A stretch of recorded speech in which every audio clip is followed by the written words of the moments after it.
Muito boa tarde a todos, sou Fabiane Andrade. Estou aqui mais uma vez para a gravação de mais um episódio do nosso podcast da ABA.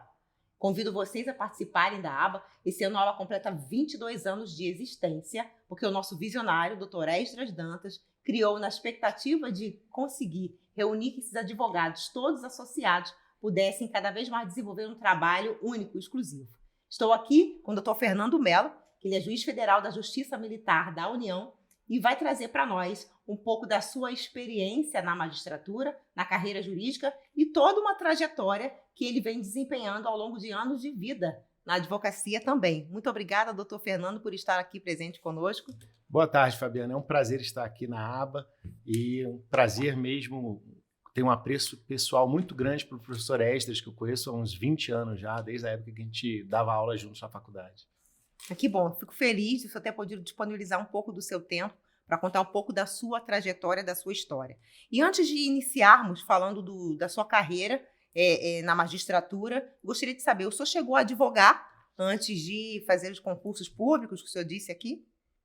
Cheguei a advogar, tenho também uma admiração muito grande pela advocacia, né, e eu tenho uma história muito próxima com a advocacia. Eu ainda na faculdade ingressei no serviço público, né, fui servidor do Poder Judiciário quando então tinha a incompatibilidade com o exercício da advocacia. Mas em determinado momento eu acabei fazendo um concurso para procurador de Estado para exercer a advocacia pública, mas em um Estado em que permitia a advocacia privada. Então tive escritório, advoguei por 8 anos, mais ou menos, né, em torno de 8 anos, e tive uma experiência maravilhosa também na advocacia privada e na advocacia pública. O doutor Fernando traz para nós aqui algumas informações extremamente relevantes no que diz respeito não apenas a ter continuado os estudos, e isso é uma obrigatoriedade nossa enquanto juristas, advogados, esse aperfeiçoamento constante, e também na qualidade de presidente da Associação dos Juízes Federais da Justiça Militar, isso vem desempenhando um papel muito importante para os magistrados com essa atividade da associação. Conta um pouco para a gente como é que funciona essa dinâmica da associação. A Associação dos Juízes Federais da Justiça Militar é uma associação relativamente nova, né? Embora sejamos a carreira mais antiga do país na magistratura, porque integramos o ramo do Poder Judiciário mais antigo do país também, a magistratura militar ainda se sentia um pouco não representada, digamos assim. Então, nós criamos a associação, eu sou o segundo presidente da história da Associação dos Juízes Federais da Justiça Militar, e desde 20 de setembro de 2023 passei a exercer a presidência, que tem sido uma grande experiência profissional. Em primeiro lugar, é uma responsabilidade muito grande, né, falar em nome dos magistrados da Justiça Militar, mas a gente tem procurado, por essa diretoria que tomou posse em setembro do ano passado, estabelecer diálogos produtivos com o Superior Tribunal Militar, com as demais entidades de classe da própria magistratura e de outras funções essenciais da Justiça, para que, em primeiro lugar, a gente consiga alcançar o mesmo patamar das demais magistraturas, né? Mas, paralelo a isso, divulgar a própria Justiça Militar, que carece muito de conhecimento da sociedade em geral, né? Se até mesmo o meio jurídico não conhece a Justiça Militar, imaginemos como a sociedade nos vê, né? E a gente desempenha um papel relevante para a sociedade e a gente precisa, então, passar a ficar presente nos eventos. Então, essa é uma oportunidade muito boa de estar aqui também e fazer essa divulgação da Justiça Militar. A associação tem o propósito de não apenas defender os magistrados, os interesses dos magistrados, as prerrogativas, em especial da magistratura, a independência funcional, a irredutibilidade de subsídios, a inamovibilidade, né? Porque eu acredito que somente um juiz independente e vocacionado pode exercer o seu papel com imparcialidade, dedicação e comprometimento. Então, não apenas defender essas garantias na magistratura, mas também fazer um diálogo produtivo, aberto, amplo, democrático, transparente com as demais entidades de representação da magistratura e os demais atores do processo democrático brasileiro, Poder Legislativo, Poder Executivo e internamente na Justiça Militar com o STM e com os demais órgãos também do Poder Judiciário. Era justamente essa representatividade que eu queria lhe perguntar, isso já esclareceu de maneira muito translúcida. Então, eu queria entender como é que funcionava a dinâmica da associação na defesa das prerrogativas dos magistrados e para quaisquer outros efeitos. Como é que essa representatividade hoje tem funcionado interativamente nessa conexão, essa inter-relação com os tribunais, nos contatos, em todas as situações que envolvam magistrados, por exemplo. Se o magistrado depender, o magistrado da Justiça Militar, Justiça Federal, depender de uma representatividade no escopo de uma situação onde ele procure a associação, qual é o papel da associação nesse sentido, doutor Fernando? A associação, frente aos magistrados, tem uma postura intransigível de defesa dessas prerrogativas. Então, se um magistrado da Justiça Militar se encontrar em uma situação em que uma dessas garantias esteja sendo violada ou esteja sendo prejudicada, a associação defenderá esse magistrado para que ele tenha condições de exercer as suas funções com imparcialidade, com garantias, com independência, né? Que ele não sofra aqueles efeitos nefastos de interferências políticas, interferências de quem quer que seja no exercício das suas funções. Então, os juízes e as juízas da Justiça Federal Militar que, porventura, se encontrem nessa situação, acionam a Associação dos Juízes Federais da Justiça Militar, que, por sua vez, defenderá os juízes, as juízas, perante os conselhos, seja o Conselho Nacional de Justiça, seja a Corregedoria da Justiça Militar da União, de forma a exercer efetivamente a representatividade desses magistrados sempre no exercício das suas funções, né? A associação não faz a defesa na esfera da vida privada dos juízes, claro, sim, mas no exercício da função, sem sombra de dúvidas, a magistratura militar tem hoje uma associação que os representa e faz tudo que estiver à disposição, né, utilização dos instrumentos para que a magistratura se mantenha independente, imparcial, com segurança, sem que o juiz tenha qualquer receio de exercer a magistratura, prestar a sua jurisdição com qualquer receio sobre as suas próprias decisões. Até para efeito também de garantir a segurança jurídica e os princípios constitucionais que precisam ser considerados nesse contexto. O juiz, para exercer o seu mistério, ele precisa dessa segurança. Então, qualquer situação que venha vulnerabilizar a sua atuação pode ser muito bem defendida pela associação. Então, é importante trazer essa informação, porque certamente a grande maioria das pessoas desconhece, outrora muitas desconhecem, inclusive a atuação da Justiça Militar, quiçá a própria existência da associação. Falando um pouco de carreira, o senhor trouxe aqui um currículo bastante extenso, tem uma experiência sólida, não apenas na advocacia, como a gente já comentou ainda há pouco, mas também não só na qualidade de magistrado, mas o senhor foi procurador do Estado, Tocantins, foi subprocurador também, teve atuação no STF. Eu queria falar um pouco de carreira com o senhor para que os nossos espectadores, assim que assistirem a esse podcast, possam entender um pouco da dinâmica da magistratura. Nós temos concurseiros que estão se preparando para a magistratura, quer seja na Justiça Militar ou enfim. Mas explicar um pouco da trajetória e trazer a sua experiência, embora seja tão novo, né, tem uma jornada, já tem uma trajetória vasta, é importante para quem quer ter contato em maior profundidade. Bom, uma das perguntas, para começar, pedir para o senhor contar um pouco sobre a sua trajetória na carreira jurídica. Como é que foi o início dessa jornada até chegar ao cargo de juiz federal?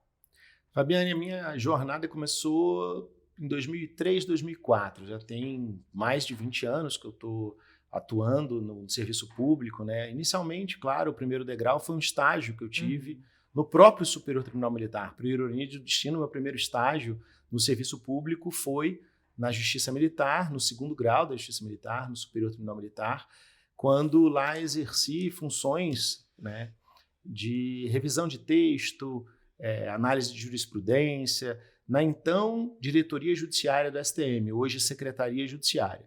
Essa foi a minha primeira experiência com o serviço público. De lá, eu fui estagiário do Supremo Tribunal Federal. Durante 1 ano e meio, mais ou menos, eu fiquei no Supremo Tribunal Federal como estagiário, então lotado no gabinete do ministro César Peluso, que era um grande magistrado de carreira, juiz de direito, desembargador do Tribunal de Justiça do Estado de São Paulo, posteriormente alçado à condição de ministro do Supremo Tribunal Federal. E lá foi onde eu tive a primeira impressão de que talvez a magistratura fosse o meu lugar. De lá, eu decidi, então, estudar para concurso público, ainda na metade da faculdade, da graduação em Direito, que eu fiz em Brasília, no CEUB. Sim. E ingressei, então, primeiramente no cargo de técnico judiciário. Naquela época, o cargo de técnico judiciário era um cargo que exigia apenas o certificado de segundo grau, né? Então, ingressei e passei em alguns concursos, mas acabei ingressando como técnico no Supremo Tribunal Federal. Sim. E naquela oportunidade, como tinha sido estagiário do ministro Peluso, eu acabei indo para o gabinete do ministro Peluso. Foi uma experiência incrível e lá fui, ao longo do tempo, vendo meu próprio interesse, me percebendo feliz com aquela atividade de julgar, de analisar os processos e dar uma solução para a controvérsia. De lá, acabei também tendo uma ótima experiência no Ministério Público Federal.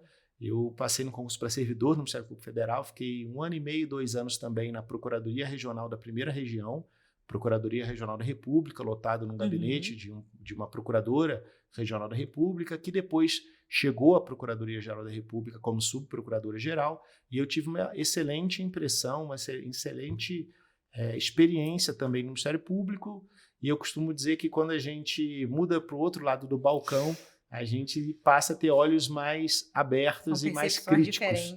São percepções de vida e de poder judiciário completamente diferentes. E aí foi quando eu ainda permaneci estudando, acabei tendo êxito em passar para analista judiciário também e procurador de Estado. Antes de tomar posse como procurador de Estado, eu também passei para advogado da Petrobras e também tinha muito interesse em exercer a advocacia na Petrobras, mas acabei sendo chamado um pouco antes na Procuradoria do Estado de Tocantins. Me mudei para Palmas e lá exerci essa profissão também, que é uma das mais incríveis que nós temos na área jurídica, que é a advocacia pública. E a Procuradoria-Geral do Estado de Tocantins possibilita que os seus integrantes, que os seus membros exerçam a advocacia privada. Foi nessa oportunidade que você teve escritório, né? Nessa oportunidade, eu fiquei na Procuradoria 7 anos e 11 meses. Então, por em média 8 anos, exerci a advocacia pública e exerci paralelamente a advocacia privada, que foi um privilégio. Eu tenho uma admiração e um amor incrível pela Procuradoria do Estado de Tocantins. E de lá, então, decidi retomar os estudos para a magistratura. Já estava definido na sua cabeça que era isso que você queria, magistratura? Porque você passou você teve uma trajetória importante de conhecimento, vários âmbitos, passou pelo Ministério Público, teve a possibilidade de conhecer essas vertentes diferentes, de entender essa dinâmica. Então, foi uma experiência muito robusta. Então, entender a dinâmica de cada papel, das suas respectivas atuações, isso estava bem definido, bem desenhado na sua cabeça? Eu acredito que sim, porque quando estive no Ministério Público, embora não como membro, mas tive os olhos daquele órgão acusador ou de fiscalização do ordenamento jurídico, tive a possibilidade de, na condição de advogado, exercer muitas vezes o papel de defesa também, e tinha tido antes, como primeira experiência, aquela dentro do Poder Judiciário no Supremo Tribunal Federal. E diante desse sistema de justiça, acabei fazendo nascer em mim a vontade de ficar no centro, mas de ficar no centro não para que exercesse uma atividade jurisdicional de hierarquias diferentes, pelo contrário, mas assim para que pudesse então exercer um papel de solucionador dos conflitos. Eu acho que essa experiência foi incrível para que eu pudesse me decidir pela magistratura. E um ponto bastante interessante, que eu sempre ressalto e muitas pessoas desconhecem, é que quando eu saio da procuradoria, deixo de ser procurador de Estado para ingressar na magistratura, a minha política remuneratória era inferior. Eu saí da condição de procurador para a magistratura para receber menos, para ganhar menos. E fiz essa escolha porque realmente queria ser magistrado, queria estar no desempenho de um papel diferente daquele que exercia na condição de advogado, seja público ou privado. Então, retomar os estudos para um concurso longo, um concurso demorado, um concurso árduo, o nosso especificamente ainda demorou quase 2 anos e meio, 3 anos, para depois, ao fim e ao cabo, exercer e ainda receber um salário menor, é algo que me mostra, me prova para mim mesmo que eu queria. Que é vocacionado. Né? Que eu efetivamente queria ingressar na magistratura. Excelente. Quais foram os principais desafios que você enfrentou ao longo da carreira e quais são as maiores recompensas de ser um juiz federal? Olha, a magistratura te proporciona uma série de sentimentos. Primeiro, aquele sentimento que a gente idealiza quando a gente estuda para concurso, que é um sentimento de solução, de efetivamente dar uma solução ao caso concreto e tentar exercer o papel que o Poder Judiciário deveria exercer, que é o de pacificação social. Mas quando a gente ingressa na magistratura, a gente vê um mundo completamente diferente. Não que isso não seja possível, porque a gente desempenhar esse papel.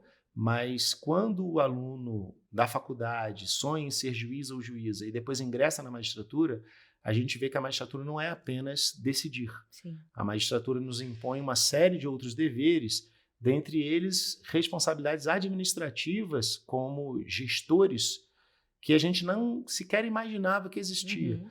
A partir do momento que você passa no concurso, recebe o que a gente brinca, né? Recebe a toga e vai para o ponto final, a gente não tem apenas a função jurisdicional. Uhum. A gente passa a ser gestor de uma vara, no nosso caso chamada de auditoria, que tem 15, 20 servidores, mais vários colaboradores, Sim. terceirizados, e aí você se vê diante de um papel que você, a bem na verdade, não estudou para ser, que é um gestor público, um gestor de pessoas, né, que precisa estudar gestão de conflito de pessoas internos, né, que são 20, 30 pessoas completamente diferentes, e a partir daquele momento você cai para julgar naquele lugar, mas você acaba tendo que administrar, gerir e liderar as pessoas. Então, talvez esse seja o ponto mais sensível para aqueles que querem ingressar na magistratura, porque a magistratura não te impõe apenas o dever de julgar, te põe uma série de outras responsabilidades e também, como consequência do exercício da magistratura, te impõe uma série de outras limitações. Uhum. Nós temos uma vida com várias restrições que a sociedade não conhece e precisam ser dialogados com a sociedade. Por exemplo, para os nossos espectadores conhecerem um pouco. O juiz, acredito eu, o juiz e a juíza, a magistratura impõe que o juiz realmente fale nos autos, que evite opiniões públicas sobre questões políticas, que evite comentários. Isso não porque o juiz que dê opinião ou que fale não seja capaz de julgar com imparcialidade, mas porque as partes e a sociedade precisam crer que o juiz é imparcial. E muitas vezes essa crença não depende da capacidade intelectual ou da postura pessoal do juiz dentro do gabinete, mas sim, muitas vezes, da postura na sua própria vida privada. Uhum. Então, o juiz tem uma série de restrições que acredito serem as maiores dentro do serviço público, porque o juiz precisa fazer com que a sociedade acredite na atividade jurisdicional. Embora a gente ache, muitas vezes, que o Poder Judiciário vai solucionar a questão posta sob o crivo jurisdicional, as partes precisam se convencer de que o juiz efetivamente aplicou a melhor solução ao caso concreto. E isso impõe ao juiz e às juízas uma série de limitações às vidas privadas dessas pessoas. E a sociedade não conhece. Né? A credibilidade que o magistrado precisa passar naquele contexto, diante da análise que ele vai fazer do caso concreto, e a segurança na decisão que ele vier a proferir a partir dessa credibilidade que ele transmite aos outros. Isso, frisando que, na realidade, essa é a aparência, não significa que o juiz que fale ou emita uma opinião, ele não tenha condições de julgar.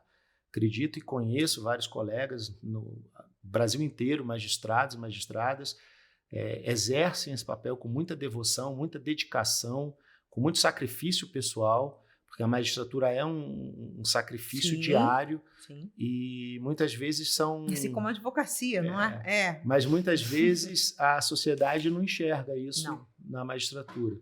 E por isso que eu disse, são limitações, você ter resiliência para receber críticas que muitas vezes você não faz jus, que são injustas, mas que são inerentes à democracia. E elas existem e a gente tem que saber lidar com elas. A grande maioria das pessoas julgam o que desconhecem. Então, conhecer um pouco da dinâmica, entender, é bom trazer o doutor Fernando aqui para falar sobre isso, porque até mesmo aqueles que estão prestando concurso, estão estudando para a magistratura, precisam entender a dinâmica de que não é só chegar no gabinete e julgar processos.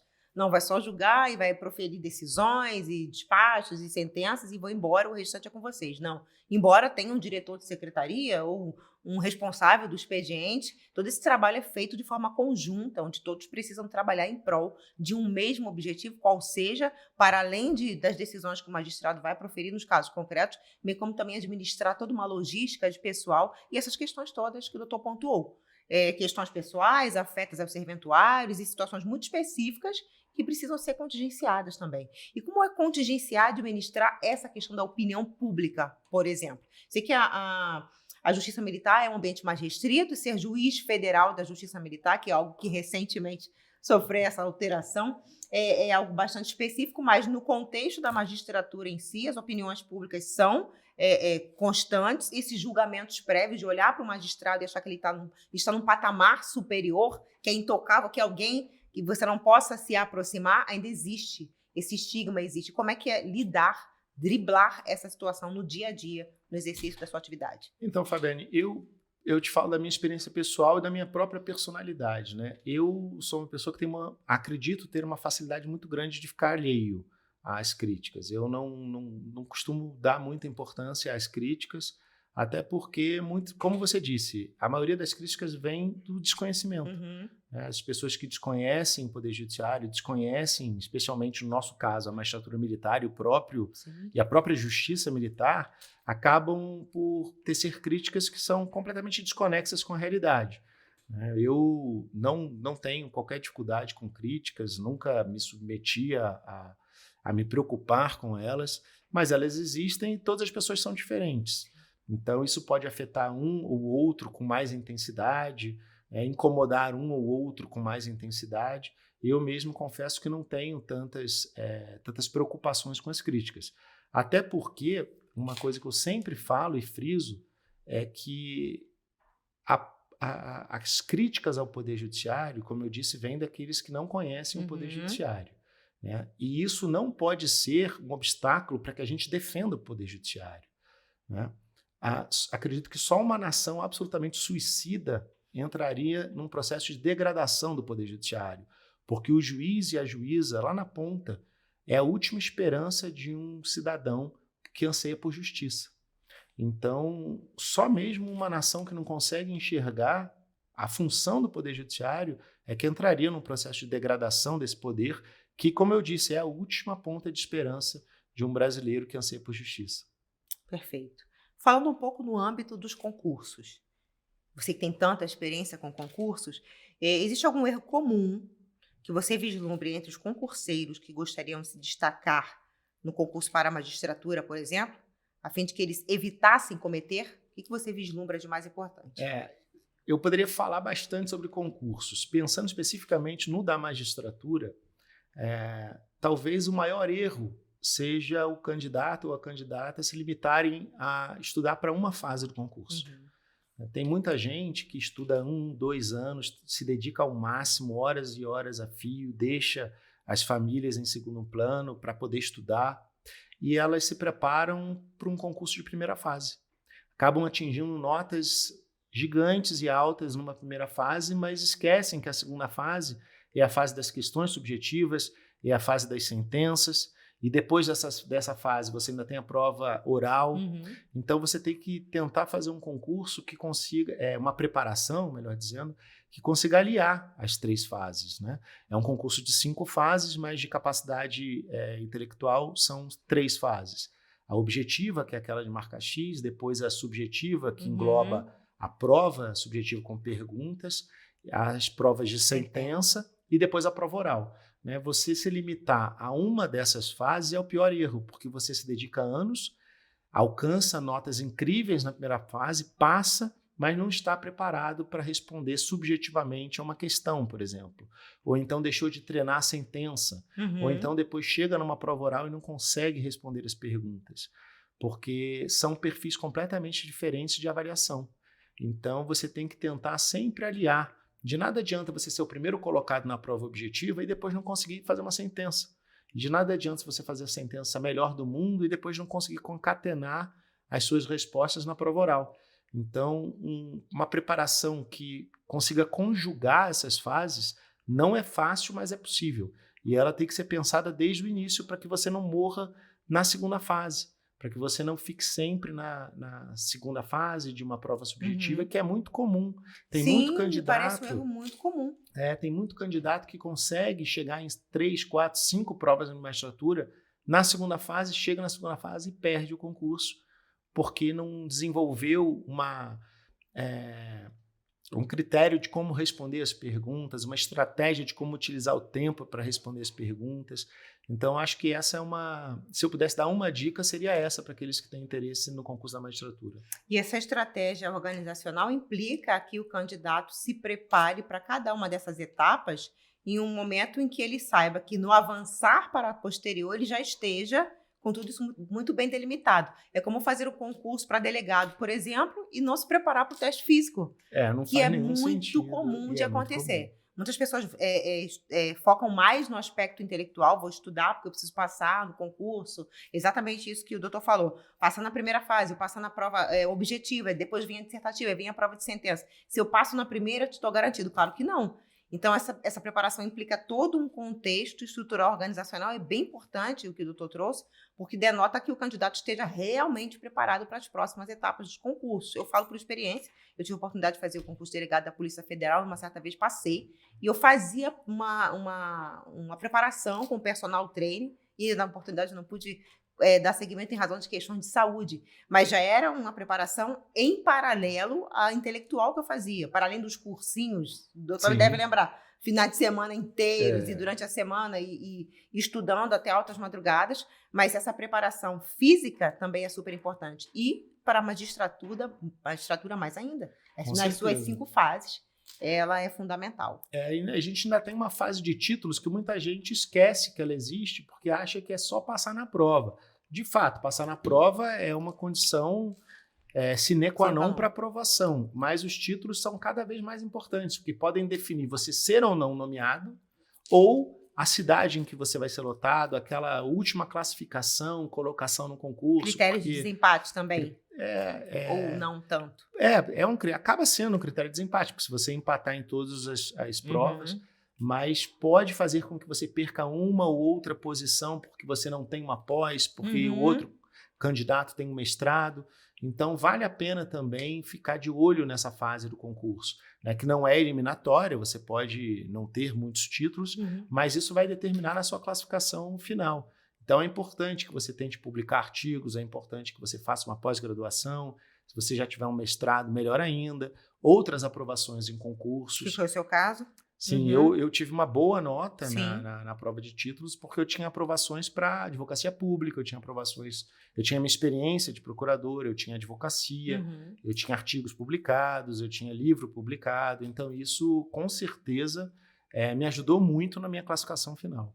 Até pela sua experiência também, às vezes o candidato acaba subestimando a importância desses critérios serem observados e acaba ficando para trás em relação aos demais. Não apenas pela experiência de estar estudando para alcançar o objetivo, mas pelo diferencial que isso pode fazer na carreira jurídica dele. Não é isso? Com certeza.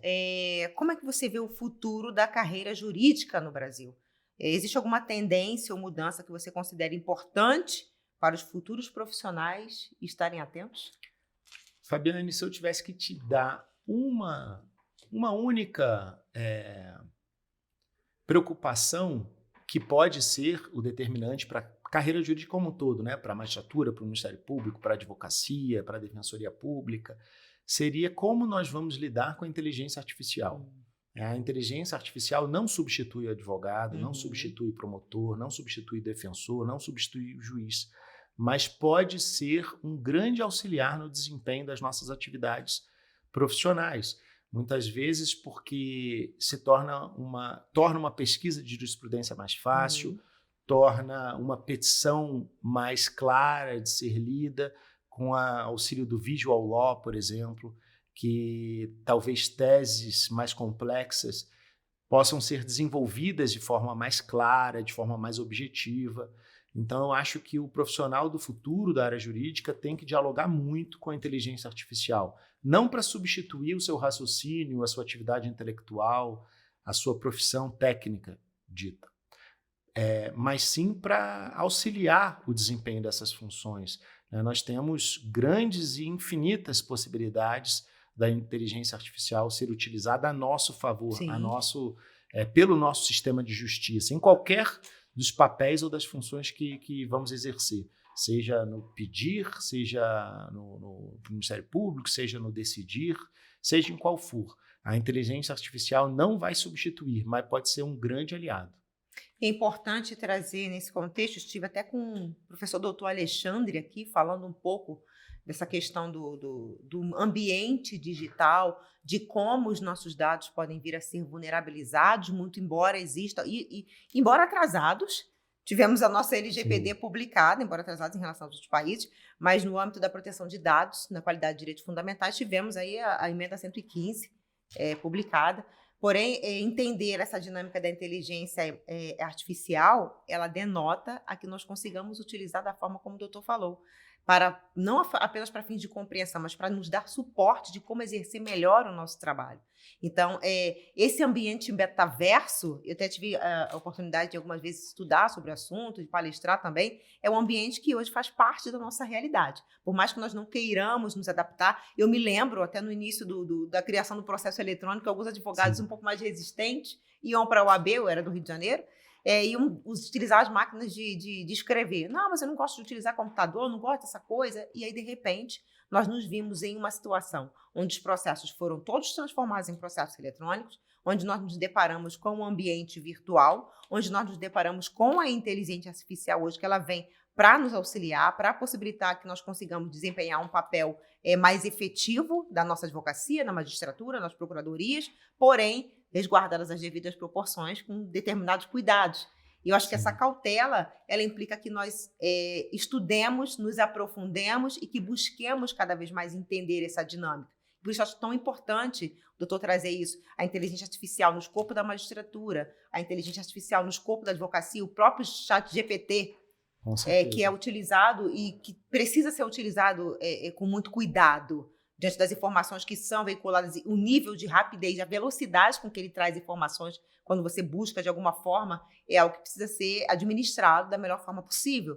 Porém, eu entendo que essa sua colocação ela é extremamente pertinente, tendo em vista que essa adaptabilidade é algo que não temos mais como a gente não pode fugir. Esquecer que mesmo que a gente tenha o auxílio da inteligência artificial, nós somos os responsáveis pelo nosso trabalho.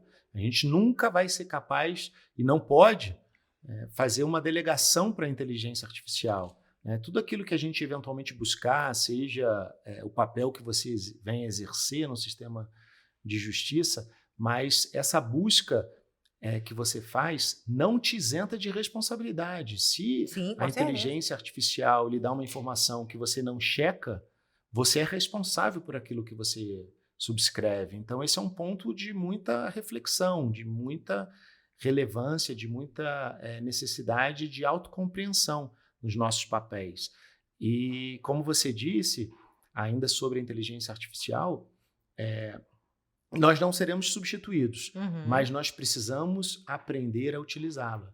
Porque quem não utilizar a inteligência artificial em todos os seus níveis, seja desde o início do processo eletrônico, que te dá mecanismos e instrumentos de facilitação para o exercício da função, até efetivamente se chegar no ChatGPT, como você disse, esse papel é nosso, não é da inteligência artificial. E aqueles que não querem aceitar essa evolução vão ficar para trás. É um caminho sem volta. Exatamente, com toda certeza. Nós tivemos prova disso, eu acho que, de alguma forma, a Covid-19 ela acabou forçosamente implicando a que algumas pessoas precisassem se adaptar. Eu mesma tinha 5 turmas de pós-graduação que se reduziram a uma. Se reduziu a uma turma no ambiente virtual e naquela oportunidade eu também ofereci alguma resistência para me adaptar e cheguei à conclusão de que aquela seria a nossa nova realidade. Então, que a gente precisava entender como funcionava a dinâmica para se adaptar. Sim. E exatamente como o doutor falou, quem não conseguir se inserir nesse contexto vai ficar de fora.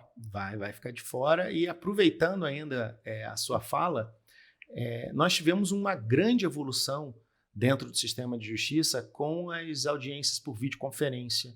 Nós passamos a permitir que advogados inscritos em qualquer das 27 seccionais da Ordem dos Advogados do Brasil exerçam as suas atividades em qualquer fórum, em qualquer processo no Brasil.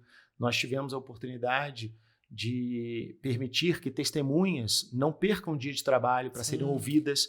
Nós ampliamos muito a possibilidade de interlocução com o Poder Judiciário, fazendo com que as pessoas, inclusive as menos favorecidas, estejam próximas da atividade do Poder Judiciário, do sistema de justiça como um todo, com um advogado no Rio Grande do Sul, possa ter um cliente no Rio Grande do Norte e defenda os interesses desse cliente no Distrito Federal, por exemplo. E uma dificuldade que nós temos é que as pessoas precisam compreender essa realidade. Essa é uma realidade que veio para ficar.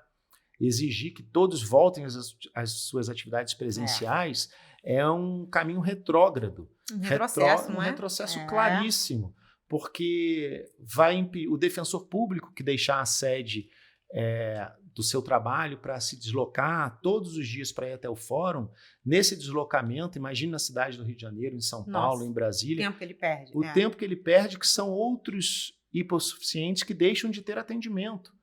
A mesma coisa para o promotor, esse deslocamento impede que ele exerça as suas funções, o advogado, que ele trabalhe nas peças, no desenvolvimento de teses para os seus jurisdicionados, o juiz, que deixa de ter tempo para analisar, pesquisar processos, isso para dizer o mínimo. Né? E a gente encontra ainda, infelizmente, alguma resistência na cúpula do Poder Judiciário e até mesmo, muitas vezes, na sociedade, que não compreende os benefícios que a videoconferência trouxe. É óbvio que a gente não pode deixar a porta do presencial fechada, não é isso, mas que a gente utilize esses instrumentos com os benefícios que eles nos emprestaram, né? Que são claríssimos. É só quem desconhece a atividade da advocacia, do Ministério Público, da Defensoria, do Judiciário, que é capaz de criticar abstratamente, genericamente, os benefícios advindos dessa informatização, primeiro pelo processo eletrônico e depois pelas audiências por videoconferência. Sim, e é perfeitamente factível compreender e procurar buscar, utilizar isso como meio de trabalho. E não falo somente na carreira jurídica, a gente vê algumas pessoas deixaram de ir para os seus escritórios, por exemplo, porque conseguiram se adaptar a uma realidade onde elas conseguem coadunar os seus interesses profissionais com os pessoais e conseguem, inclusive, oferecer uma certa, não para além da segurança, mas economia para as empresas. As empresas optaram, algumas, dependendo do ramo de atuação, naturalmente, por esse tipo de trabalho remoto, o home office, Sim. Não é que a gente chama, para justamente aferir essas vantagens pessoais. E, na minha opinião, e eu sou um exemplo claro disso, estou recentemente aqui em Brasília, vim transferida com meu esposo, eu, por exemplo, que tenho clientes no Ceará, que tenho clientes no Piauí, que consigo interagir com eles por meio de uma plataforma que é o Zoom. Você consegue fazer esse atendimento. Essa semana mesmo tive uma demanda no Rio de Janeiro que eu consegui despachar à distância. Isso é uma facilidade enorme. Se você souber usar a seu favor, só tende a trazer grandes benefícios para a sociedade. Claro, e como você disse que gerou uma economia para os cofres públicos, porque eu não preciso mais manter 20, 30 pessoas dentro de uma vara com vários ar-condicionados ligados, eu não preciso manter toda uma estrutura tão grande com tudo funcionando. Né? Então, são tantos benefícios que a gente não pode negar a utilização desses instrumentos. Né? A gente ampliou o acesso, ampliou o debate, passou a ter mais condições de exercer as nossas atividades em todos os atores do sistema de justiça com muito mais eficácia, eficiência e economia. No meu caso, falando do Poder Judiciário, uma economia muito grande para os cofres públicos. Então, isso não pode ser desconsiderado. Eu imagino. Eu quero agradecer imensamente por compartilhar suas experiências conosco, um pouco da sua trajetória. Muito obrigada mais uma vez por ter vindo aqui nos presentear com o seu discurso, mas, para além disso, contar um pouquinho da sua história, que eu acho extremamente importante, não apenas para quem estiver fazendo concurso nesse momento, mas para que as pessoas conheçam um pouco da dinâmica da magistratura militar, que as pessoas conheçam um pouco da dinâmica da trajetória da carreira jurídica e de toda a experiência que o senhor pode compartilhar conosco no dia de hoje. Muito obrigada. Deixo aberto para suas considerações finais, caso queira. Fique à vontade. Muito obrigado, doutora Fabiane. Como eu disse no início, é um prazer estar aqui. Eu tenho uma admiração muito grande pela advocacia, em especial aqui na Casa da ABA, pelo meu querido amigo o professor Esdras Dantas, que é o presidente da ABA há mais de 20 anos. 22 esse ano. 22 anos em 2024. É uma ideia, é uma pessoa muito à frente do seu tempo. É um visionário. Né? É um visionário que tem uma postura absolutamente encantadora com todos que o conhecem, tem esse privilégio de conhecê-lo. Então, fico muito feliz. Em relação à magistratura militar e à Justiça Militar da União, eu, antes de terminar, traria 2 pontos só, para deixar a reflexão de todos. A Justiça Militar, como eu disse, é a justiça mais antiga do país. Então, todo o segmento do Poder Judiciário que nós conhecemos hoje se originou da semente de 1º de abril de 1808, com o príncipe regente Dom João de Portugal, que criou por meio de um alvará com força de lei, o então Conselho Supremo de Militares de Justiça. Né? Esse é o primogênito de todo o Poder Judiciário. E, via de consequência, a magistratura nacional se originou da magistratura militar. Então, nós somos o ramo menos desconhecido dos brasileiros, ao passo em que somos o mais antigo. É um paradoxo que conflita o fato de sermos a mais antiga com a mais desconhecida. Então, nós precisamos mudar isso. E essa oportunidade é uma oportunidade ímpar, não apenas para a Justiça Militar, como também para a nossa Associação dos Juízes Federais da Justiça Militar. E ato contínuo, nós temos uma luta muito transparente pela magistratura militar para que a gente busque 2 objetivos. O primeiro deles é a nossa inserção na composição do Conselho Nacional de Justiça, porque quando a gente pega um retrato da Constituição Federal, a Emenda Constitucional 45 de 2004, que estabeleceu a composição do Conselho, trouxe representantes de todos os ramos do Poder Judiciário. Nós temos representantes da Justiça Estadual, nós temos representantes da Justiça Federal de 1º e 2º graus, nós temos representantes da Justiça do Trabalho de 1º e 2º graus, nós temos os ministros do STJ, ministro do TST, nós temos a advocacia, que deve estar lá e está representada com 2 indicados. Essencial à justiça. Sim, empresta ali uma experiência que os juízes não têm da advocacia, muitos não têm, muitos sequer advogaram. Nós temos representantes do Congresso Nacional, mas nós não temos representantes da Justiça Militar. E esse é um pleito da Justiça Militar de fazer se representar no Conselho Nacional de Justiça. Estamos dialogando com o Congresso sobre esse assunto, estamos imbuídos dessa reforma constitucional e também de uma reforma constitucional para aumentar a competência da Justiça Militar. A Justiça Militar hoje, da União, tem competência apenas penal. E nós temos muitas atribuições, muita capacidade técnica para entregar mais à sociedade. E a partir do momento em que a gente entrega uma competência maior, nós vamos ter um papel muito mais relevante e rápido na solução de conflitos que digam respeito às 3 Forças Armadas, a Marinha do Brasil, o Exército Brasileiro e a Força Aérea Brasileira.